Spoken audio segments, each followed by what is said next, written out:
guy today, Phil. It's an interesting thing. The Fed is going to lower rates unless inflation gets completely out of control, which is possible with tariffs.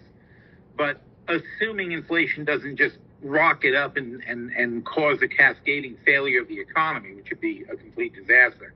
But their intention was to lower rates, and Trump is. It's weird that Trump is complaining that they're not lowering rates when in fact they're not lowering rates because he's tariffing everything. That's the reason they're not lowering rates. It's a cause and effect. But they are being cautious and they are stepping back, and they have said multiple times they are ready to assist if necessary. But we have very low unemployment. We have still strong consumer spending, even though the consumers are nervous. They're still out there shopping. People are still buying things. Companies are still spending.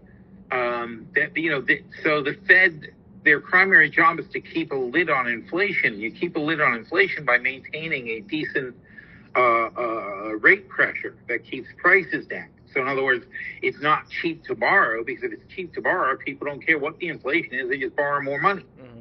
And that then increases the inflation cycle. The Fed can't do that.